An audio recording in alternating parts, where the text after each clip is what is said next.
Just ready and waiting. Oh, here we go. No, no, no. Oh, oh, god damn it. Oh, gotcha. And you know the clip? I'd appreciate it. I want to get any nice things into clips if I can. Come on. Don't mind if I do. What's going on? Since when could I, like, legitimately snipe? Oh, he says that. There he goes and does that. Take me, please. Thank you for flying with Ryanair. Boom shakalaka. Just keep this train going. Boom. Boom. No, I was one off. Oh.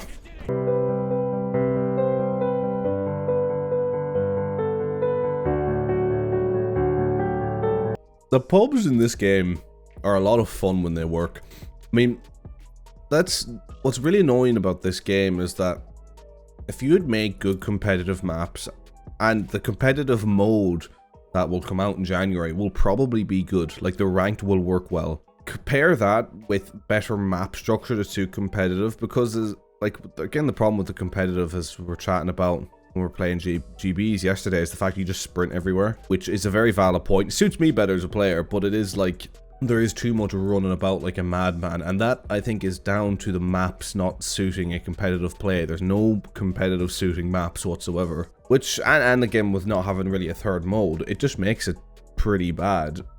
But you actually play the pubs, and when you get a lobby that isn't buggy and full of people abusing systems that are there to be abused, you can have a lot of fun in it. It's a very fun to play, but it is a fun to play game. It's way more fun than Cold War. It's just got issues. It's, again, I'm adamant that if competitive COD really wants to work, it needs to take a CSGO thing and just start, like, literally release a thing and have it on a Treyarch engine, because Treyarch engines are always the ones that run the best competitively, and just call it Call of Duty competitive. It's a standalone thing. It updates every year, and it always plays in the one engine, and every couple of months with a season update, it'll put in some new maps and some new guns from every COD that's come out yearly, but it always stays as the base game. Pretty much rarely getting engine updates, or maybe updating the engine once every 3-4 years, and it is the competitive standard for a couple of years. I think that'll be the way to go, because what's happening now is that you're updating yearly. You have companies that are failing, like Sledgehammer, for example, were a company that failed, which is why Treyarch had to make the dumpster fire that was Cold War.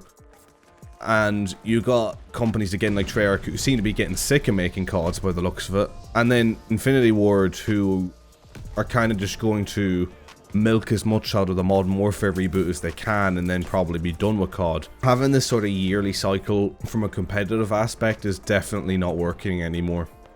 And I mean, now that you've got Halo along, which this Halo, let's face it, is going to be around for about 3 or 4 years at least, all the comp players are just going to slowly trickle over to that, because it's just going to be a game that they know. It's going to be a game, it's like, once, even the competitive players that stick with this COD, by the time the next COD comes around, they're all just going to be, oh, I couldn't be fucked to learn this new mechanics of how this plays and put up with the same bullshit of a broken game.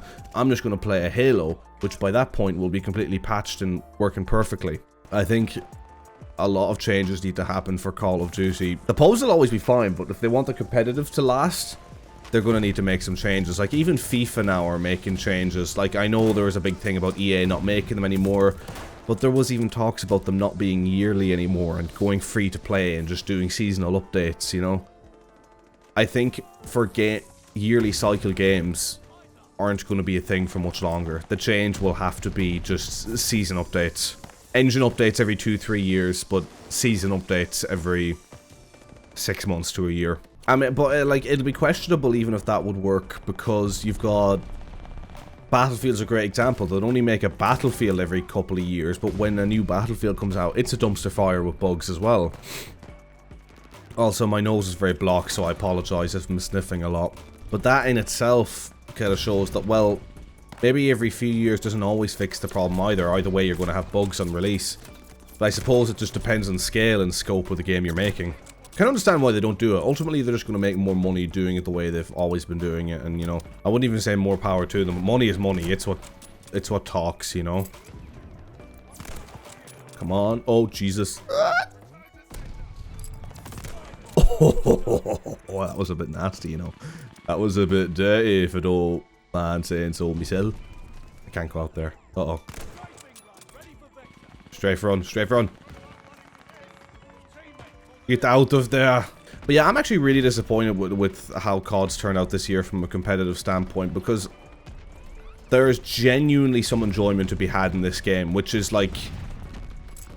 I'm so surprised I'd even say that, because it's Sledgehammer, and I hated World War II. It was the beginning of the end for me playing Call of Duty and into a competitive standard, and even though it's the COD I met the most people on, that I still sometimes play with to this day, I was just a terrible COD. I had no fun at. Well, I had some fun, but that was more so due to the people in the game. I mean, I'll say it, my personal preference would be to go back to jetpacks, but Lord knows that'll never happen, because the COD community bullied that one out of existence big time. Which I'm sure they're kicking themselves because of now. Because now we're stuck with getting World War II games we don't want, or mid-in-the-future games that are just average at best.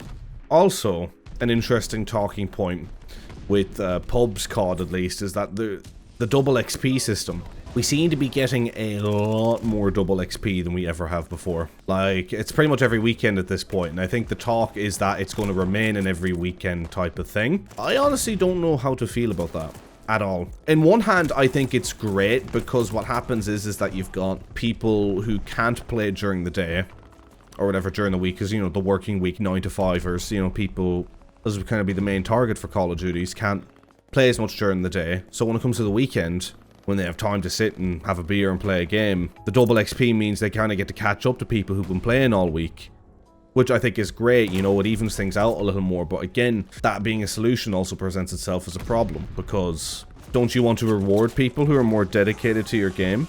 But then it's the whole balance between, are you for the players that are grinding, or are you for the casual players? And it's all about striking that balance. And it would kind of suck as someone who maybe would dedicate a lot of time into the game to try and do challenges, unlock guns, ends up just being near the same rank as someone who only comes on to play in the weekend because of double XP. But if the people who play all the time also play in the double XP weekends, they're just going to... they're going to get that XP anyway, so they'll stay ahead. I suppose that's kind of the counter argument that can't really be argued with. If you're playing enough, you'll be making sure to play on weekends when there is a double XP.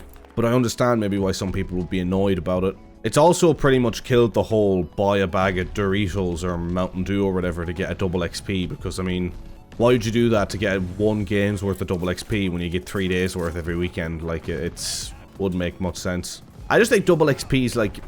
Again, I liked the way they were, is that they were a rarity. You know, you get a double XP booster, and that was like the special event, you know? You know, once a month, maybe. You know, oh, it's Valentine's Day, so you don't have anyone to spend time with on Valentine's Day, get on Call of Duty right now with double XP and double weapon XP. It's like, it makes a bit of an event out of it, and it's cool. Whereas it's just like, yeah, let's just give you double XP every weekend. Kind of kills it a bit.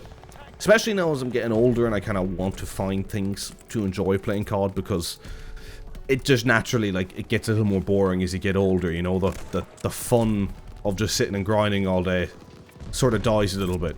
So you want things to hold your attention span a little more, things to come out that make you excited to come on in the morning and play, and having rarer events like that help. But in saying that, I think the killer of all that has been Fortnite, because Fortnite is just overloaded people's senses with just... one week they're partnered with Marvel, next week they're partnered with fucking Tomb Raider or John Wick or whatever, and all these events happening all the time. They're almost switching things too quick, and they have the Battle Pass system. It's literally changed the mindset of what people want from their extra bonus content in games. Like, bonus content in games has changed forever because of Fortnite. And in my opinion, it's changed to the worst. Like, people would berate the loot crate system, alright? That's the biggest example. People berated the loot crate system. And don't get me wrong, the loot crate system had its issues. But the loot crate system, you could play for 3-4 hours. You get a rare crate every 2 to 3 games, and you maybe do about 5 or 6 games in an hour. So you'd have maybe 4 or 5 crates to open at the end of the day, which gave you a chance of getting anything in the game. Anything. Any skin. Now, the problem was that they'd have pay-to-win stuff in there as well, and I agree that was an issue. But now, people don't seem to be kicking up a fuss over the fact that you can literally just load up your game, And there's a bundle of skins where you get 1 player skin, 2 gun skins, a couple of tracer packs, and a few stickers.